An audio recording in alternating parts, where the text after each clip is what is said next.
Buenos días, muchas gracias por venir a un nuevo desayuno de Medicina Responsable. Hoy nos acompaña, como ven, Ana Pastor, diputada del Partido Popular, es su 9ª legislatura, secretaria ejecutiva de Sanidad en el Partido Popular, como saben, licenciada en Medicina y Cirugía por Salamanca, especialista en Medicina Familiar y Comunitaria, funcionaria de carrera del Cuerpo Superior de Administración Pública y Administración Sanitaria, máster en Salud Pública, máster en Gestión Hospitalaria.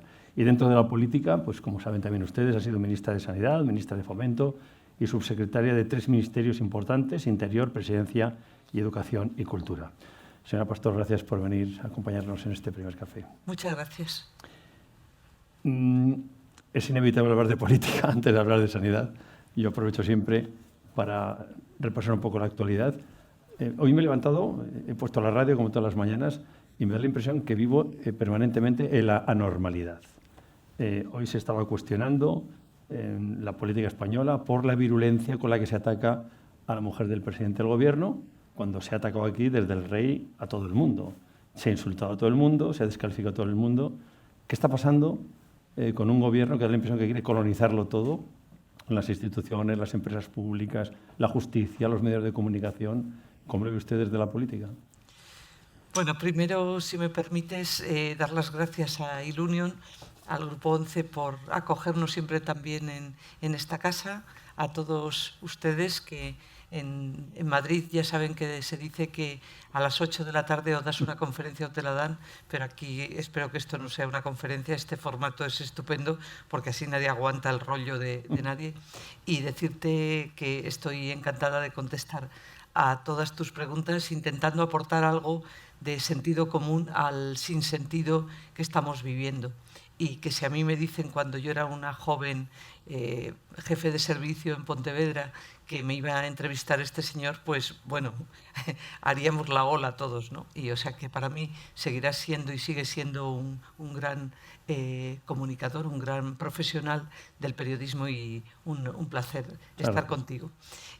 Bueno, decirte que, como he manifestado antes, creo que en vez de estarnos preocupando por los problemas que realmente importan a la gente, como el presidente Feijóo señalaba en el día de ayer con una propuesta para los jóvenes, para que los jóvenes que se incorporen a su primer empleo no tengan que pagar impuestos y puedan empezar una vida más holgada, en vez de preocuparse por la sanidad, que buena falta le hace, aquí lo que estamos viviendo es una especie de torbellino permanente donde parecería que todo está hecho para ver si captamos algún voto, a ver quién dice una frase más gruesa, un insulto más grueso, pero no preocuparse por lo importante. Con lo cual, lo que más me preocupa de todo es que posiblemente en la política la gente, sobre todo la gente joven, que es a la que me gustaría dirigirme, decir que esto es un ejercicio noble, que el defender el interés general y estar en el servicio público es una cosa bien bonita, muy bonita, pero que realmente en los ejemplos que estamos viendo, pues la gente huye, dice, bueno, pero ¿esto qué es, no? Pero yo decir que hay que seguir confiando porque hay mucha gente trabajadora, honrada, honorable y que tiene una vida ejemplar y que está en política. Bueno, pero es que hoy, viendo simplemente los medios de comunicación, hoy podíamos coger ayer, antes de ayer, el jefe del Ejecutivo sugiere a los directivos qué opciones políticas deben privilegiar. Nunca ha pasado en una democracia. Pero es que ha utilizado la crisis de Milei para defender de nuevo a su mujer, que no está en el debate político. Y sin embargo, aquí se ha insultado al rey, aquí se ha insultado a la oposición, aquí se ha insultado a todo el mundo. Aquí se están colonizando, como decían las instituciones. Estamos haciendo anormal o normal o anormal. ¿Hacia dónde vamos? Bueno, yo creo que efectivamente el modelo de sociedad en la que vivimos y el propio formato de cómo se informan los ciudadanos y lo que se resalta en comunicación es... Yo tengo a veces la impresión de que tendría que insultar a alguien por la mañana para que alguien me haga un titular. Se lo contaba a nuestra portavoz, que está aquí conmigo, de Sanidad, que el otro día tuvimos una comisión de Sanidad. Defendimos yo misma el tema de primaria, de los problemas que tiene la atención primaria, que hay que aumentar el número de plazas. No creo que usted leyera ningún titular al respecto. No. Como no insulte a nadie, no salí en ninguna parte. Entonces tengo la impresión de que esto se ha convertido en que parecería que solo la frase gruesa y el insulto, desde luego, son los que vencen. O sea, tengo la impresión de que está venciendo el que insulta. Y esto es gravísimo. Y por eso apelamos, lo hizo ayer también el presidente Feijóo, apelamos a la moderación, a la sensatez, a lo que nos han dicho en nuestra casa, que era nuestros padres, que es una persona que se comporta normalmente y que no te dedicas a insultar a la gente. Y por lo tanto, lo que está viniendo del propio gobierno es lamentable. O sea, yo no me puedo ni imaginar. O sea, no me puedo imaginar yo, ministra, dedicándome a hacer Twitter todas las mañanas o X ahora, metiéndome cada día con uno insultando a alguien. O tampoco entiendo, no me veo tampoco manifestándome, como he visto apenas hace 2 días, siendo ministra de Sanidad, a alguien que intente hacer verme a mí al frente de una manifestación de sanidad. Vamos a hablar de eso. Pero por debajo de la espuma de los insultos hay cosas como la UCO salpica al presidente de Adif en un supuesto amaño de obras de Coldo, de hoy. La presidenta del Tribunal de Cuentas mintió en las Cortes sobre los informes del COVID, de hoy. Es decir, cada día nos encontramos cosas nuevas que hacen que la política, pues los ciudadanos pasen ya un poco, ¿no? Bueno, nosotros en política en nuestro país, los que vamos cumpliendo años, hemos visto algunas etapas de la historia de la historia política de España que eran bochornosas. Yo entonces era bastante joven, pero lo recuerdo perfectamente, una serie de escándalos repetitivos que se iban produciendo y que parecía que uno iba tapando a otro. Yo creo que todo lo que estamos viviendo, y por supuesto yo, lo primero de todo, la presunción de inocencia, creo en la separación de poderes, creo que deberíamos de preservar nuestra democracia, pero lo que sí puedo decir es que las cosas que estamos viendo son absolutamente impresentables. Y el mezclar lo público con los intereses personales tiene un nombre. Y el hacer uso de lo público para tus fines personales es terrible. Es lo peor que puede... O sea, lo único que te queda si observas la trayectoria de un político es si ha hecho cosas por el país y, sobre todo, si ha sido una persona honrada y honorable. Es decir, que su bolsillo, esto de que dicen los cursis, un bolsillo de cristal, yo digo que no hace falta más que ver cómo vivimos algunas personas antes, durante y después de nuestras responsabilidades. Y esto es blanco y en botella. O sea, es así. Entonces, todo lo que estabas leyendo, todo lo que estamos viendo estos días, lo único que hace es reflejar el grado de deterioro que tenemos en política. Pensar que acabamos de tener unas elecciones en Cataluña y yo entiendo que las personas votan libremente, que hay votos a una persona que es un señor que está huido de la justicia. Entonces, claro, como tú muy bien dices, ¿queda algo que sea normal? Bueno, vamos a intentar, lo estamos intentando, el transmitirle a los ciudadanos que claro que hay otro modelo de hacer las cosas, que claro que hay esperanza, que España es un gran país, esto no es una frase hecha, que hay mucho talento, que hay gente muy trabajadora y que por lo tanto el proyecto del Partido Popular y del presidente Feijóo es la centralidad, la moderación, la honorabilidad y el, desde luego, presentar a los ciudadanos un proyecto de país que es el proyecto que se merece España. Es que ha salido todos estos casos, pero podemos hablar de cómo está la economía, o sea, la economía real o el grado de endeudamiento que está adquiriendo el gobierno, sin presupuesto, por ejemplo. O sea, quiero decir, gobernar bien es gobernar bien para todos. Vamos a dejar la política, pero bueno, no vamos a dejar la política porque al hablar de la ministra vamos a hablar de política, pero una última cuestión. Parece que nos preocupa mucho los bulos, los rumores, pero al final de todo estamos perdiendo, yo creo, libertad, que luego pesará o costará recuperarla, y estamos todos mirando a la justicia. Cuando un país falla todo, la justicia no puede fallar, pero también la justicia es un objetivo. Nos queda la justicia, por lo menos. Hombre, piense, por ejemplo, que el Tribunal Constitucional tiene un miembro del Tribunal Constitucional que está el tema parado en el Senado durante años porque no quieren que se elija una persona que corresponde a ese tribunal. no se puede intentar colonizar otros poderes del Estado. Yo he sido presidenta de las Cortes y del Congreso de los Diputados. Si de algo me siento orgullosa es de haber sido la presidenta de todos. No se puede, no se puede. Cuando tú eres presidenta, presides uno de los poderes del Estado, tú no puedes ni debes recibir órdenes de nadie. Y yo puedo decir que a mí jamás nadie me dijo lo que tenía que hacer. Es que la comunicación es tan simple como eficaz. En el caso del frentismo, de los bloques, mejor que gobiernen los nuestros, aunque lo hagan mal, aunque gobiernen con independentistas, con golpistas, con herederos de ETA, que la derecha con la ultraderecha. Y eso ha cuajado.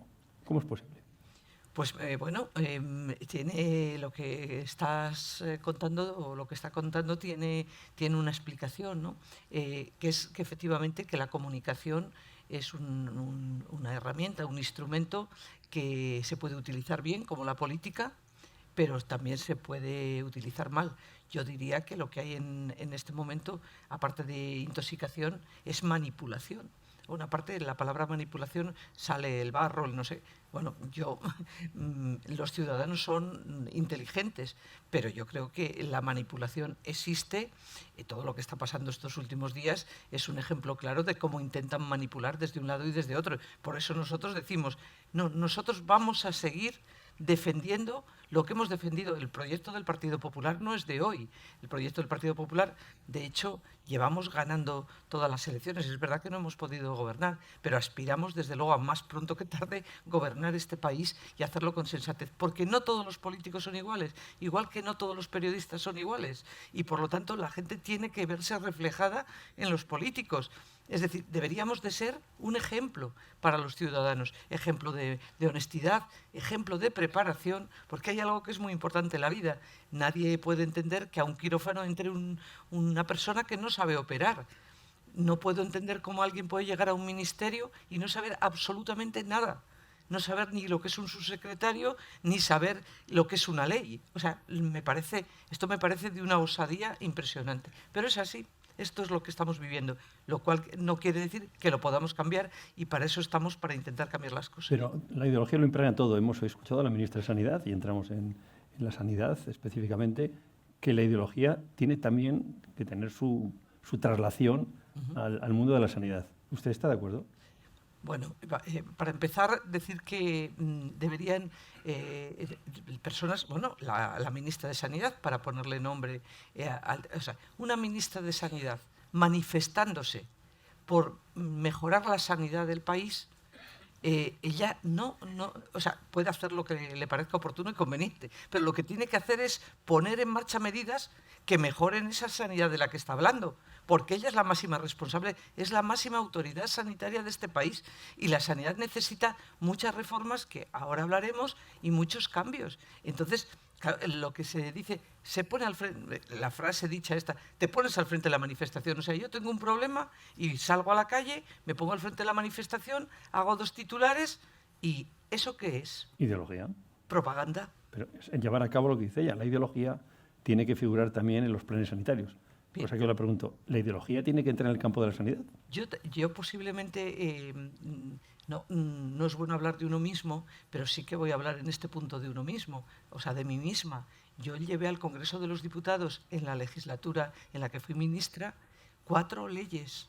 Se aprobaron 3 de ellas con los 350 diputados. Es decir, demostramos, todo aquel equipo, demostramos que se pueden hacer cosas y avances en sanidad y que sean de todos. Por lo tanto, quitamos las manos de lo ideológico, y lo que hicimos fue hacer leyes que afortunadamente, algunas se las van a cargar, pero afortunadamente llevan 20 años y ha habido acuerdo unánime por los profesionales, por los pacientes. Estoy hablando de la Ley de Autonomía del Paciente, estoy hablando de la Ley de Cohesión y Calidad, estoy hablando de la Ley de Ordenación de las Profesiones, estoy hablando de la Ley de Investigación. Es decir, estoy hablando de leyes que siguen hoy. Y por lo tanto, ¿qué es lo que defendemos cuando decimos esta frase? Quitar la política de la sanidad. Es que los 4 pilares del estado del bienestar, la sanidad, la educación, las pensiones y la atención a los mayores, son lo básico de un Estado, en el que debería de haber grandes acuerdos y pactos de Estado. Por cierto, en la Comisión de Reconstrucción del Congreso de los Diputados, después de la COVID, apoyamos y acordamos todos los partidos, y esa parte la introdujimos nosotros, que habría un pacto de Estado por la sanidad. Y ahí se quedó. Ahí se ha quedado. ¿Y yo qué es lo que pido? Que haya grandes acuerdos, que si tenemos que reformar algo, pero no lo hagamos a golpe de manifestación, a golpe de enfrentamiento. Por cierto, porque esto no se hace porque sí, esto se hace para conseguir votos. Votos desde el populismo. El populismo, no voy a dar yo la definición de lo que es, ¿no? Pero es decirle a los ciudadanos que no son muy listos, por no decir otra cosa. Vuelvo a la manifestación porque, claro, no era gratuito lo que se pedía en esa manifestación. Se hablaba de la degradación de la sanidad pública en Madrid como consecuencia de la gestión de la presidenta, de la privatización de la sanidad madrileña, de la cicatería en la inversión y que en Madrid había cerca de 1 millón de personas en listas de espera. Es la que menos dinero destina a la sanidad pública por habitante. Es la que no pueden elegir sus médicos de familia porque los cambian continuamente. A mí me da la impresión de que, primero, que las cifras diré que no son exactas cuando menos, pero que no es Madrid el único sitio donde pasa. Es decir, los problemas de los que hablan de la sanidad madrileña se repiten en cualquier otra comunidad. Por ejemplo, las listas de espera, hoy publica Luis del Val en 40 periódicos españoles, Barcelona las triplica en la duración de las de Madrid. Por ejemplo, Cataluña, vaya. Bueno, primero de todo decir... Es que decir esto en público y una ministra de prensa en la manifestación, por lo menos es inexacto. Bueno, no es que sea inexacto, es que es falso. O sea, en Madrid tiene, y lo sabemos todos, en Madrid tiene una de las mejores sanidades, no de España, es que de toda Europa. Es un orgullo. Aún escuchaba, creo que ayer, como una familia que venía, creo que era de Albacete, con su niño porque lo iban a intervenir, y cómo daba las gracias porque no solamente le iban a intervenir de una patología cardíaca, sino que tenía todo el apoyo para poder vivir en Madrid, para poder estar en Madrid en zonas habilitadas para que estén los familiares. Es todo un ejemplo. La gente mira a Madrid porque tenemos, también en el resto de España, pero tenemos aquí excelentes profesionales, excelentes medios, y aquí, no solo ha sido aquí, yo lo he vivido en Galicia, en Vigo, que sacaron a la gente a la calle para decir que el hospital de Vigo, que es un gran hospital, el Cunqueiro, que era un hospital privado, y era porque la construcción se había hecho por lo que se llama el método alemán. Y lograron sacar a la gente a la calle para decir que, vamos, que había que llevar la tarjeta Visa para que te atendieran. Pues tenemos un gran hospital, que es un gran hospital público, desde luego.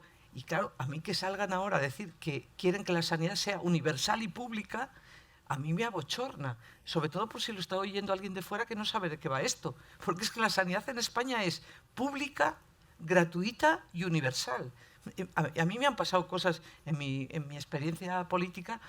Fuimos a una reunión a Estados Unidos y en la Universidad de Harvard, en la fundación, me preguntó un sueco, porque yo hice una exposición de cómo era la sanidad española, y como hablé de los trasplantes, me dijo, ¿le habré entendido bien? Usted ha dicho que van ustedes a una lista de espera todos los españoles, que era justamente cuando Rafael, el cantante, estaba en lista de espera, ¿lo recuerdan? ¿Sí? O sea, quedaron alucinados de cómo es el sistema español, que tú vivas donde vivas. Luego podemos hablar de algunos temas que no están funcionando y que hay que mejorarlos, por eso hay que reformar.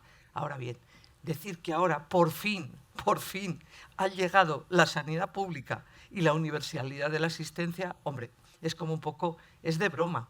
Yo lo que no sé es si realmente, de eso sabéis, o saben ustedes los comunicadores, que son los expertos, si esto realmente alguien lo compra, como se dice ahora. O sea, realmente algún médico, algún enfermero, algún profesional de este país, cuando escucha a quien es la máxima responsable de la sanidad del país decir que por fin vamos a universalizar la asistencia sanitaria, ¿alguien se lo cree? Bueno, lo sorprendente es que... O que estamos privatizando la sanidad. Pero alguien en Madrid, por favor, alguien en Madrid, alguien, una persona, que me diga que la sanidad de Madrid se ha privatizado, que alguien tiene que ir con la Visa a pagar. Si de lo que estamos hablando es de modelos de gestión que funcionen mejor. Bueno, vamos a ir cerrando cosas. Desde luego, que la ministra se manifieste contra la sanidad es un poco chocante, cuando menos. Pero vamos a las últimas polémicas con la ministra. No es presentable. Perdón. Choca porque es un shock. Más que un choque, es un shock. Pero es que es quien tiene que defender, quien tiene que mejorar. Es decir, si no está mejor, es verdad que está descentralizada, pero hay muchas cosas que tenemos que hacer, no hacer eslóganes y anuncios. Ley de la gestión pública, donde la ministra remete contra la sanidad privada. Hace unas semanas ya había dejado esta reflexión que voy a recordar. La sanidad privada está vinculada al aumento de mortalidad evitable y con el empeoramiento de la calidad asistencial. Y decía que quiere sacar adelante una ley que blinde frente al pillaje y algunas prácticas que se mueven entre el fraude y la corrupción. Lo que están haciendo algunas empresas privadas en la sanidad es que ese dinero destinado a los ciudadanos va destinado a las cuentas de resultados de empresas extranjeras, muchas de ellas en paraísos fiscales. Y quieren evitar, ha dicho la ministra, el pillaje de las empresas privadas. Bueno, y yo entiendo que todas estas cosas que son absolutamente falsas se están haciendo en el contexto de que hay una precampaña de elecciones europeas y que el espacio político al que pertenece se está achicando cada vez más. Y como se está achicando cada vez más, uno habla de los toros, otro habla de cómo se privatiza el sistema sanitario. Para hablar muy en serio de lo que está pasando. Vamos a ver, la Ley General de Sanidad, aprobada por el gobierno de Felipe González, recogía, que yo lo volví a recoger en la Ley de Cohesión y Calidad del Sistema Nacional de Salud, la colaboración del sistema público y privado, dentro de que somos un sistema nacional de salud público, gratuito y universal. Porque los españoles hemos decidido que la sanidad es lo más importante, que nosotros podemos comprarnos cualquier cosa, pero que ninguno, ni tú ni yo, podemos poner un hospital debajo de la cama de mi casa, ni un colegio también en la puerta de mi casa. Y por lo tanto, nosotros, eso es lo básico del estado del bienestar. Y a partir de ahí, las leyes que hicieron un gobierno socialista y luego un gobierno popular que apoyó todo el Congreso, todo el hemiciclo, y allí estaba Izquierda Unida, allí estaba todo el mundo, es lo que ahora se pretende decir que no es el modelo, que es el modelo que nos ha traído hasta aquí a tener uno de los mejores sistemas sanitarios, y lo digo y lo insisto, tenemos de los mejores profesionales del mundo. Entonces, ¿qué es lo que está pasando? Lo que está pasando es que a golpe de anuncio y de ganar titulares, lo que hablábamos al principio en esa parte más política, si se me permite, lo que estamos haciendo es dar titulares, es cada día, no los escándalos, no los escándalos y gente que esté presuntamente delinquiendo. Pero lo que sí puedo decir es que nos están tomando el pelo, absolutamente. He escuchado que por primera vez se va a formar parte del comité ejecutivo de la OMS. Oiga, que yo he sido ministra y he estado sentada como responsable de mi país en ese comité ejecutivo. A ver si es que no habían nacido todavía y no se han enterado. Es una venta, es venta de producto. Ya, pero en esa venta de producto, por ejemplo, apuntan con nombres y apellidos. Por ejemplo, decían en la manifestación, en las declaraciones, que se está enriqueciendo ilícitamente a un grupo, al Grupo Quirón. Eso es ir muy lejos. Me imagino que el Grupo Quirón algo dirá. Bueno, yo apuntan creo que, con nombre y apellido, no, sí, no disparan al aire. Hombre, por supuesto, pero no solo en esto, en un montón de cosas. No, yo lo que le digo es que si ellos saben de que se está produciendo algún tipo de mala praxis o de falta de legalidad, que lo lleven que lo pongan en conocimiento de la Fiscalía. Digo yo lo único que le puedo decir es que Madrid tiene un buen sistema sanitario, Madrid tiene un modelo que algunos hospitales tienen ese modelo de gestión que creo que está funcionando, y que la sanidad en Madrid es buena, es de calidad, y aquí de lo que buscamos es cómo optimizamos los recursos. Es decir, la sanidad tiene en este momento 3 o 4 retos muy importantes. Tiene un reto que es el del envejecimiento de la población, el de la cronicidad. La mayoría de las patologías que antes eran agudas o que la gente se moría, Yo siempre pongo el ejemplo de la leucemia amiloide crónica, que se nos morían el 98% de los pacientes y ahora se curan el 98% de los pacientes. Ese es uno de los temas que tenemos que cambiar todo el modelo de funcionamiento de los hospitales y de primaria para hacer una atención longitudinal. Hasta los propios servicios de urgencia tendrían que adaptarse a esas personas mayores pluripatológicas. Eso es en lo que tenemos que trabajar. El segundo reto, y muy importante, es el apoyo a los profesionales. En el tema de atención primaria, no solo es que tendría que hacer, que es competencia exclusiva de la ministra, sacar 1000 plazas en una convocatoria extraordinaria de médicos de familia, sino que hay que cambiar el modelo organizativo de los centros de atención primaria. Los médicos de familia deberían de ir, como se hace en Estados Unidos y en otros lugares, a una sesión clínica al hospital de una manera periódica para ver sus pacientes, debatir de sus pacientes, de los pacientes más complejos, no del que ha tenido un proceso, un catarro, ¿no? Y ese es otro tema, es el apoyo a los profesionales. Hay una ley de ordenación de profesiones que tiene 20 años, que está sin desarrollar, donde se habla de nuevas especialidades y de áreas de capacitación específica, porque la medicina ha ido cambiando y, por lo tanto, hay una superespecialización. Tampoco se ha hecho. El tercer tema es cómo hacemos sostenible el sistema.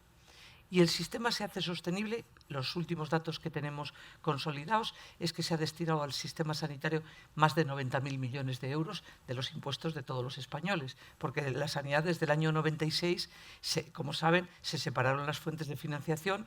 Hasta el 96 era un modelo mixto de cotizaciones y de impuestos, y a partir del 96 es con impuestos. Pero el crecimiento del gasto sanitario crece porque crecen los precios, crece porque crece la tecnología, crece porque crece la frecuentación, crece porque crece la cronicidad, crece porque la tecnología y los fármacos son costosos y son resolutivos. Entonces, lo más importante es preocuparte de cómo vas a hacer sostenible el sistema. Y creo que el mejor modelo es la innovación. La innovación y la investigación biomédica, que es lo que ha hecho, por ejemplo, que 750 millones para vacunas de la hepatitis hayan hecho que se hayan salvado miles de vidas, que haya personas que no han tenido que sufrir un trasplante de hepático y que hoy se han curado. Por lo tanto, invertir en innovación, sistemas de información, que, por ejemplo, que de una vez por todas la historia clínica sea interoperable entre todos los centros, que las pruebas sean interoperables de todo el sistema e incorporar la innovación, porque solo incorporando innovación es como tú resuelves los problemas que tiene el sistema. Si desarrolláramos todo lo que he dicho, necesitaremos 7 horas, porque sí. Se ha contado un plan de sanidad. Bueno, yo es que es mi libro, es que me encanta, o sea que yo disfruto, creo que se nota, pero bueno. Tenemos que volver a las dos leyes de la ministra Sí. por una razón. Primero, ¿qué pretende sabiendo que sin sanidad privada se colapsaría el sistema, no habría médicos, no habría recursos, estaríamos muchísimo peor, las listas de espera serían 3 veces más? ¿Por qué?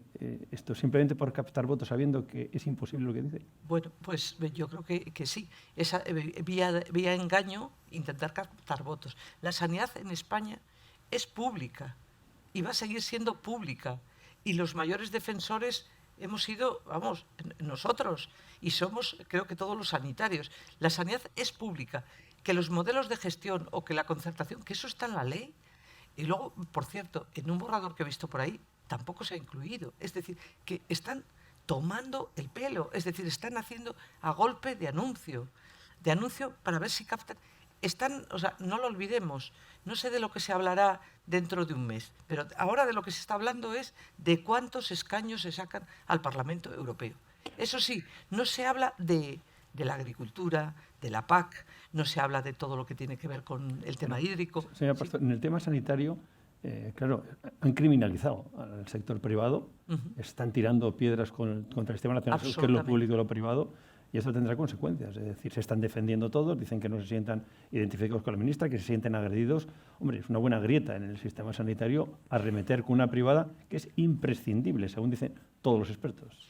Nosotros, desde luego, lo que le puedo decir es que el modelo que defendemos es el modelo que está en la Ley de Cohesión y es el modelo que estaba en la Ley Socialista, en la Ley General de Sanidad. Es de colaboración. Es que el papel que ha hecho el sector privado en pandemia, ha sido impresionante. La actividad que realizan nuestros profesionales, se está insultando a los profesionales que ejercen su labor y que están ahí defendiendo y atendiendo a miles y a millones de pacientes, se tienen que sentir indignados, porque la sanidad es una. El sistema sanitario es público y universal, pero la cobertura en este momento, en muchos casos, vía conciertos o vía distintos modelos de gestión que está en la norma, cumpliendo la ley, está resolviendo muchos problemas que tiene el sistema en un momento en el que tenemos que dotarle de más recursos porque tenemos listas de espera.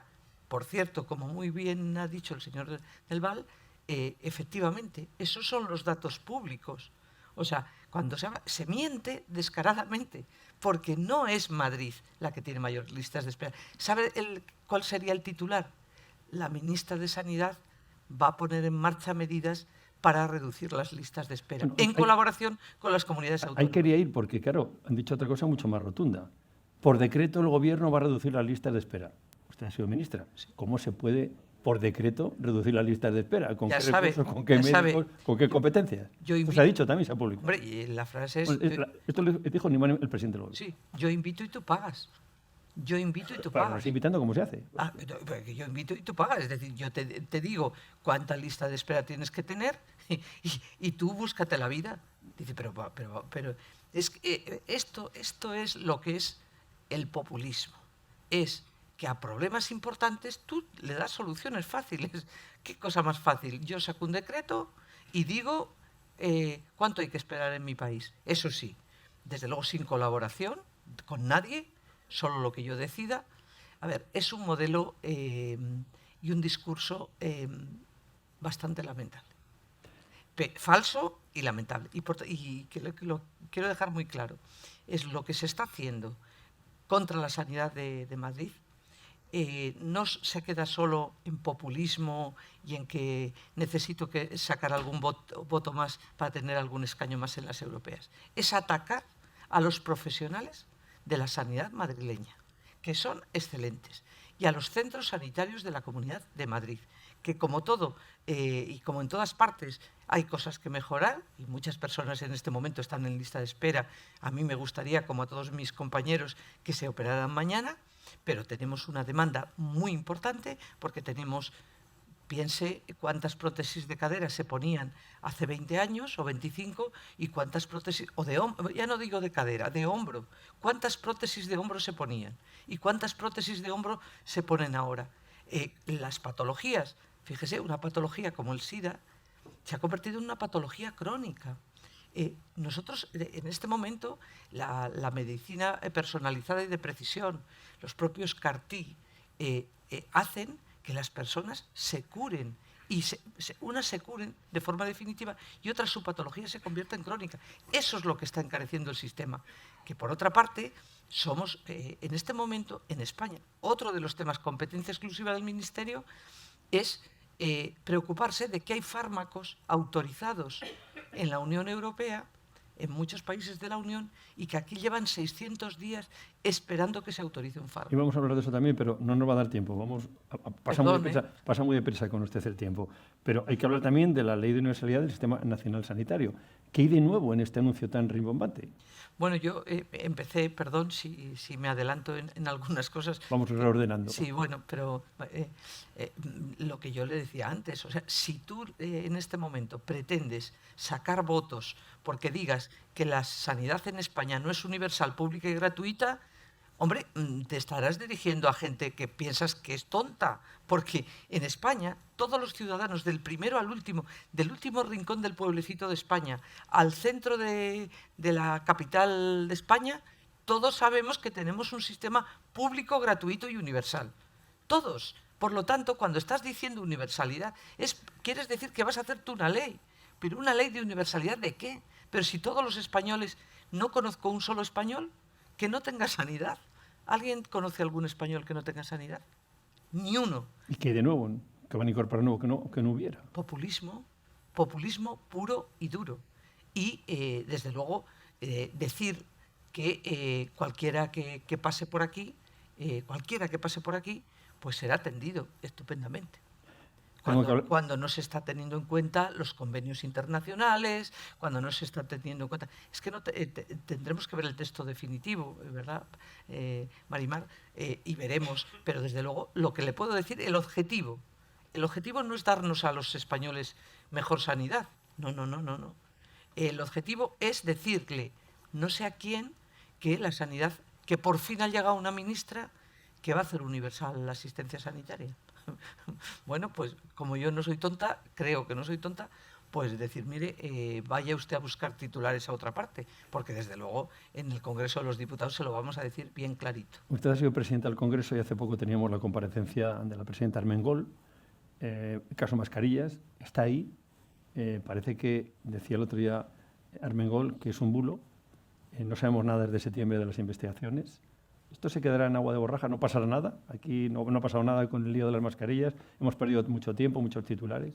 Bueno, yo primero de todo decir, respaldar el trabajo y el esfuerzo que están haciendo mis compañeros diputados en las comisiones de investigación, que lo que quieren es esclarecer unos hechos que tienen desde luego una apariencia nada bonita. Y luego están los tribunales, está Europa, está la OLAF. O sea, quiero decir, en este momento, afortunadamente, yo creo en las instituciones y creo en el Poder Judicial y creo en las instituciones europeas. Y desde luego lo que pido, y a eso ayuda el Congreso de los Diputados, desde las comisiones de investigación que ha impulsado desde luego nuestro partido y que están intentando arrojar luz, porque se puede mentir, pero las mentiras tienen las patas muy cortas. Y al final espero y deseo que se conozca toda la verdad, especialmente estando hablando de un momento en el que se morían nuestros compatriotas a cientos, que algunos estábamos allí en el Congreso de los Diputados todas las semanas interrogando y preguntando al ministro Illa y luego a los sucesivos, que no nos contaban nada de lo que estaba pasando, que se apoyaban en informes de expertos que no existían los expertos y que vivimos. La gestión de la pandemia fue una catástrofe desde el Ministerio de Sanidad, que era el máximo responsable. Por lo tanto, lo que queremos es luz a todo esto que ha pasado, que tiene desde luego, con la presunción de inocencia vaya por delante, tiene unos indicios que vaya por Dios. Muchos de los consejeros que han pasado por este primer café hablan de que hay que reorganizar en la sanidad. Unos dicen que necesitan más médicos, otros que necesitan más recursos económicos. ¿Por dónde habría que empezar? Todos se quejan de lo mismo. Como en la primaria, el diagnóstico está muy claro, pero nadie consigue poner en marcha las soluciones. Bueno, como yo le decía, vamos a lo cuantitativo, si quiere, y luego a lo cualitativo. Desde el punto de vista cuantitativo, todos sabemos que no tenemos médicos suficientes. Y sabemos que tenemos una nota de corte en las universidades, que hay muchos niños que quieren hacer medicina. Hablo de medicina, podría hablar de otras profesiones sanitarias, y no pueden por la nota de corte. Y resulta que luego tenemos una nota de corte en el MIR, pero no tenemos profesionales. Pero se convocaron 8.000 plazas y se presentaron 12.000. Es decir, 4.000 personas que se han presentado no tienen plaza y luego no tenemos médicos. Esa es la parte cuantitativa, que es exclusiva de la ministra de Sanidad. Es de convocar las plazas MIR. Por cierto, hay un acuerdo del año 18 que por unanimidad el Consejo Interterritorial tomó esta decisión y nada se ha hecho. La Comisión de Reconstrucción lo dijo, nada se ha hecho. La proposición del otro día, y llevamos esta semana otra que defiendo yo misma, y se aprobó con el voto en contra del partido que sustenta a la señora ministra. Se aprobó que hay que hacer una convocatoria extraordinaria de plazas y no se ha hecho. Pero ¿qué otras cosas hay que cambiar? Por ejemplo, hay que cambiar el modelo que regula las unidades docentes de formación de médicos. ¿Usted sabe que, por ejemplo, en Galicia, si tenemos un centro de salud que tiene 3 médicos de familia, no puede formar a ningún residente? ¿Le parece normal? No es normal. Por lo tanto, hay que cambiar la orden ministerial, que es competencia exclusiva de la ministra. Y luego hay que cambiar el modelo organizativo y de incentivos. Los centros de atención primaria tienen que tener más autonomía organizativa. Hay que quitarle toda la carga burocrática y eso la ministra tiene una responsabilidad, porque es la máxima autoridad sanitaria. Y luego el tema de la longitudinalidad, que es clave y fundamental, que es el tema del seguimiento del paciente y el tema de la atención a la cronicidad. Desde un paciente de 85 años pluripatológico no puede estar en un box en servicio de urgencias durante 2 o 3 horas. Eso tiene que tener un fast track, desde luego todas las patologías, pero tiene que haber un modelo, no sé si de fast track, pero de individual track. Tiene que tener un modelo específico de atención a las personas mayores. Todo el mundo habla del paciente, pero se suele olvidar de ellos. Es decir, vamos a poner en el centro al paciente, vamos a humanizar la medicina, pero desde que un paciente llega a un médico hasta que le diagnostican, igual tiene que pasar por 4 o 5 pruebas y se alarga muchísimo su estancia en sitios hospitalarios. Hay cosas que hay que mejorar también, porque el paciente debe ser el centro, en teoría, ¿no? Fíjese, le iba a decir una medida que es clave y fundamental, que daría para otro debate. El tema de la coordinación, lo que se llama coordinación sociosanitaria, que todo el mundo habla de coordinación y es muy mejorable. Un médico que atiende a una persona mayor en una residencia tiene que tener acceso a la historia clínica. Es una batalla también perdida de momento, ¿eh? Pero tiene que tenerlo. ¿Por qué? Porque a mayor coordinación entre niveles, es más, a lo mejor tienen que ir algunos especialistas, como se hace en algunos lugares, a la residencia a ver a los pacientes mayores, no los pacientes mayores al hospital. Esas son cosas que no cuestan dinero, es un tema organizativo. Yo le decía lo cuantitativo. En lo cuantitativo también está el saber los españoles que tenemos que destinar recursos a la sanidad, porque la sanidad no es un gasto, la sanidad es una inversión. De todos los que estamos aquí, si a nosotros nos preguntan ¿por qué estamos dispuestos a pagar más impuestos si hiciera falta? ¿Por qué? Pues por la sanidad. Por la sanidad, porque desafortunadamente tú no sabes si vas a necesitar sanidad, o sea, si tú vas a necesitar servicios sanitarios, porque no eliges estar sano. Lo que te elige a ti es la enfermedad, desgraciadamente, aunque te cuides mucho. A mí se me pasan 2 o 3 cosas que son interesantes. Yo le decía que para llegar a un diagnóstico o una medicación, a veces el camino no es corto. Y ha hablado de la historia única digitalizada, es decir, que en cualquier hospital de España tengan tu historial clínico. Hacienda tiene todos tus datos y no todo el mundo lo entiende, pero no se acaba de entender muy bien que incluso entre Ibiza y Formentera el sistema no sea el mismo y no pueden entrar a la historia clínica de un paciente. Esto debe ser fácil. Bueno, pues este tema, cuando yo me fui del Ministerio de Sanidad, que hace ya algunos años, estaban integrados en el sistema 11 comunidades autónomas. Y ha habido varias comunidades que han sido siempre reticentes a la integración. La integración, desde el punto de vista tecnológico, la integración entre plataformas es muy fácil y yo creo que no puede pasar ni un año más que se termine ese proceso. Yo con los técnicos del Ministerio que he estado hablando me dicen que el tema está bastante avanzado. Bueno, igual que la receta electrónica, que ha sido un cambio espectacular para quitar burocracia. Los médicos de familia, yo el otro día allí en Galicia con compañeros de atención primaria me decían, pero por favor, déjennos que organicemos nosotros los centros sanitarios y que nos quiten la burocracia, que yo quiero el tiempo para hablar con mi paciente, para atender a mi paciente, para auscultarle, para palparle, para hacer de médico. Es que los médicos no hemos hecho nuestra carrera o nuestra especialidad para hacer de burócratas. ¿Pero por qué los chicos jóvenes no quieren ser médicos de familia? ¿Por falta de incentivos? ¿Por falta de futuro? ¿Porque se trabaja más? Porque está claro que quedan plazas vacías y siempre decimos lo mismo. Hay que potenciar la atención primaria. Bien, vale, pero el problema aumenta. Pues porque yo creo que hay que prestigiarla. Y se prestigia no solo porque diga yo qué bonita es la atención primaria, se prestigia aportando soluciones, por ejemplo... Dinero. También, pero prestigio, lo primero, porque el mundo no se mueve solo por dinero, que yo sepa, afortunadamente. Los médicos de atención primaria en este momento se sienten desatendidos, se sienten con mucha carga porque efectivamente sus pacientes son pacientes crónicos que tienen...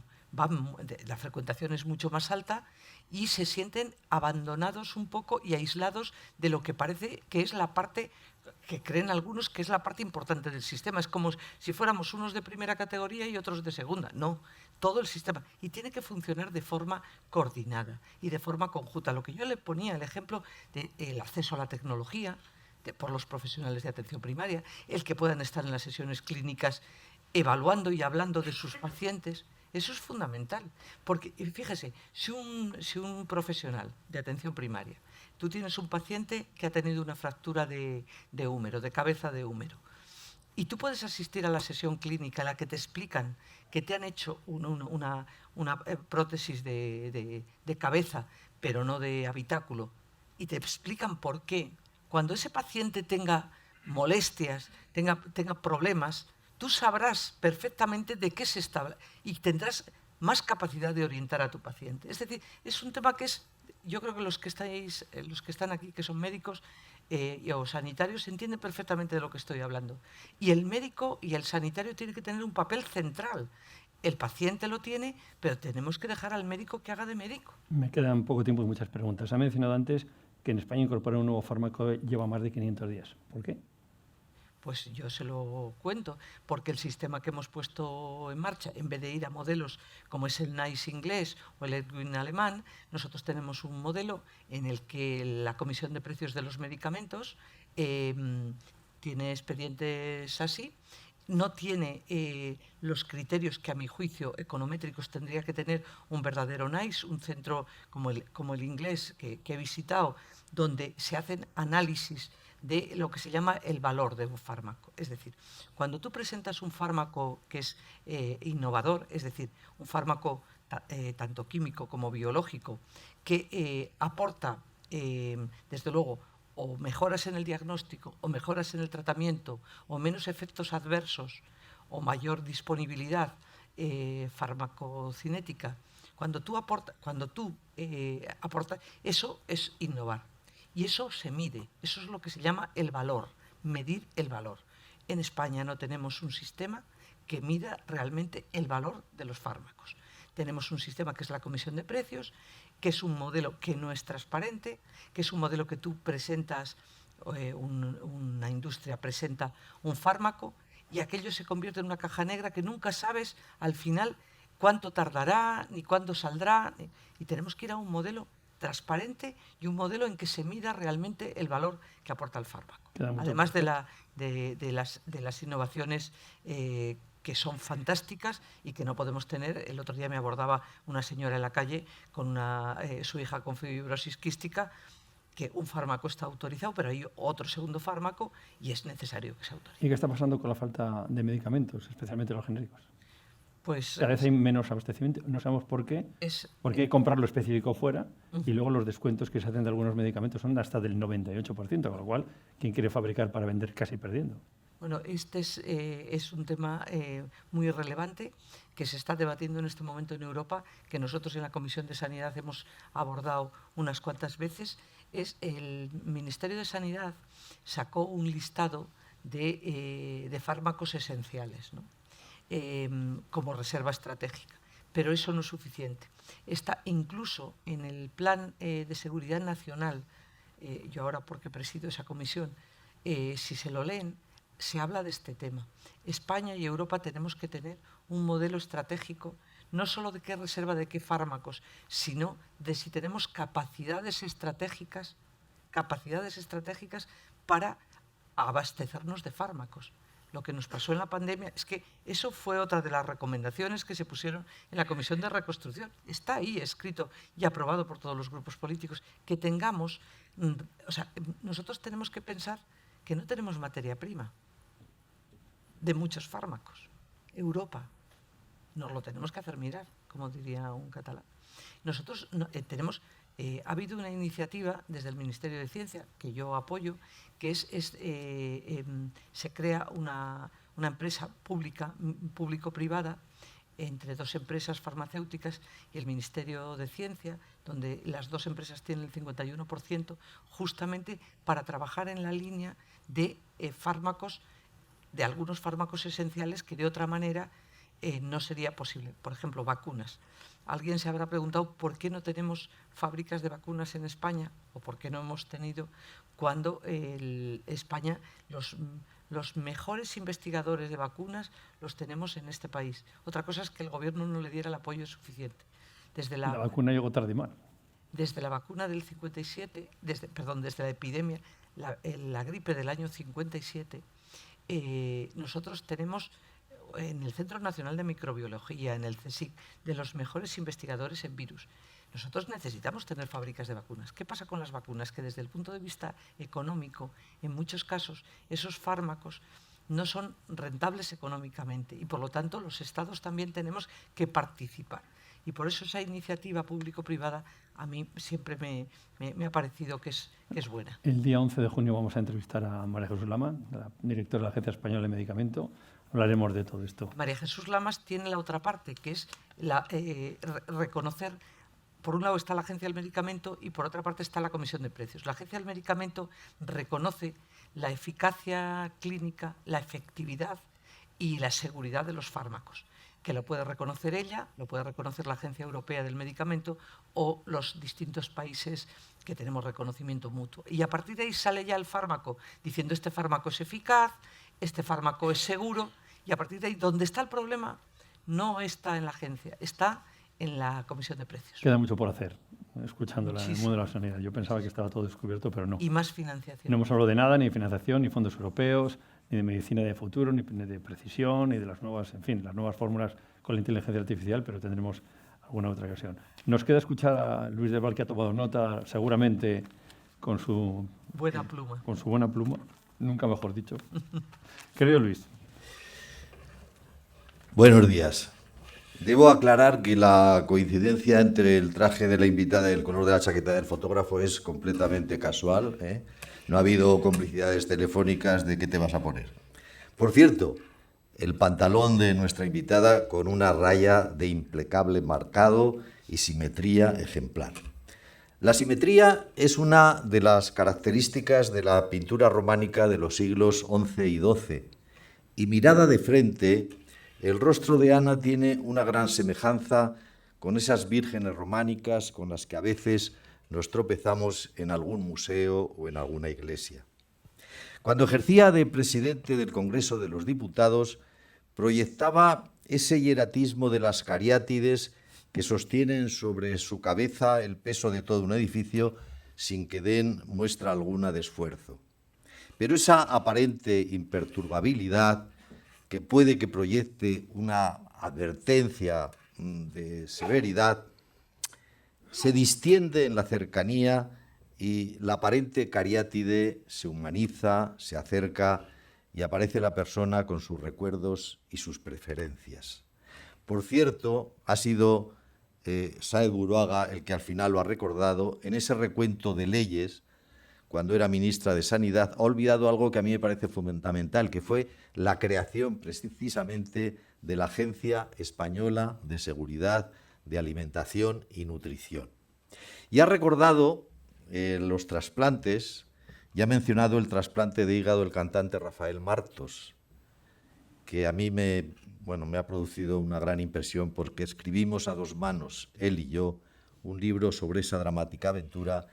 Y discutí entonces agriamente con algunas personas que insinuaban que a los famosos se les trasplantaba antes los órganos que a los demás. Favoritismo completamente imposible en un sistema ejemplar que se imita en todo el mundo. Esta gallega de Zamora estudió, si me permite, estudió medicina en Salamanca y a temprana edad dio muestras de una inteligencia que la convertía en niña precoz. Así que corrobora el dicho latino sobre la inteligencia: quod natura non dat, Salamantica non prestat. Si la naturaleza no te la da, Salamanca no te la presta. En ocasiones, para enfatizar un argumento, entremezcla los dedos de ambas manos y agita los dorsos hacia arriba y hacia abajo. Y después la mano derecha se dirige hacia la zona entre el mentón y la barbilla, mientras la izquierda descansa sobre la rodilla de la pierna derecha cruzada.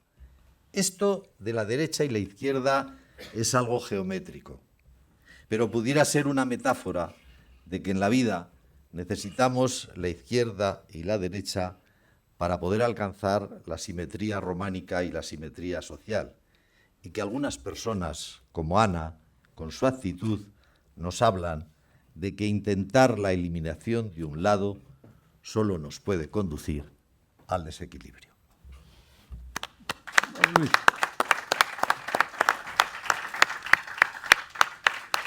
Pues solo nos queda tomar un café arriba, en la primera planta, y así hablamos Muchas todos con Ana y entre nosotros. Y muchas gracias a Luis. Muchas gracias. Siempre tan cariñoso. Gracias. Muchas gracias.